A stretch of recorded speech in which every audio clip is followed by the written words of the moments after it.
Mais d'autres disent, Seigneur, toi tu dis tu es venu nous sauver et c'est toi qui sont en train de frapper comme ça. C'est que nous, ils vont nous tuer. Jésus leur répondit, laissez-les regarder la fin du film et vous comprendrez, la fête changera de camp. Les gens attendent que tu glisses, mais à chaque fois que tu glisses, c'est encore une bénédiction. Comme il y a des gens dans la vie qui ont des informations sur votre propre vie plus mieux que vous-même. C'est pour cela, lorsque vous avez l'impression que les ténèbres s'agitent sur vous, c'est parce qu'ils voient en vous ce que vous ne pouvez jamais imaginer y avoir accès. Si une chose ne veut pas t'aider, il y a une autre chose qui t'aidera. Comme Jésus est né dans une mangeoire, il n'y avait plus de place pour lui dans la salle des hôtes.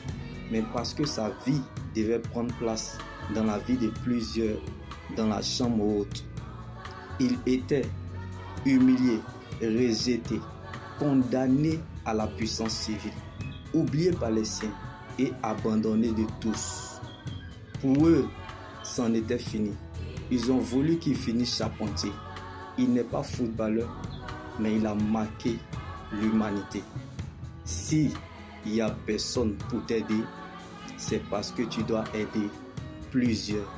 Alors, ne cherche pas à savoir si les gens sont avec toi, mais cherche plutôt à savoir si Dieu est avec toi.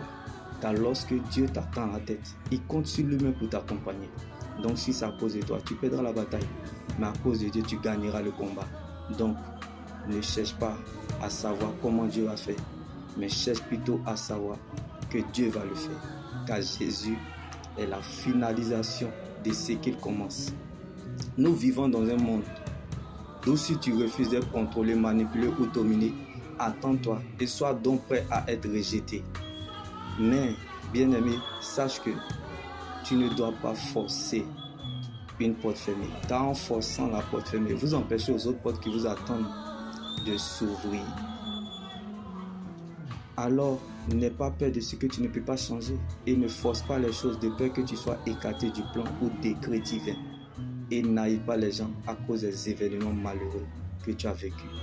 Malgré tout ce que tu as traversé ou vécu, ton Dieu demeure puissant et vivamment à l'œuvre. Donc, tu peux tout faire sans avoir rien perdu parce que tu demeures dans le véritable. Jésus est la vie dans vos années. Shalom.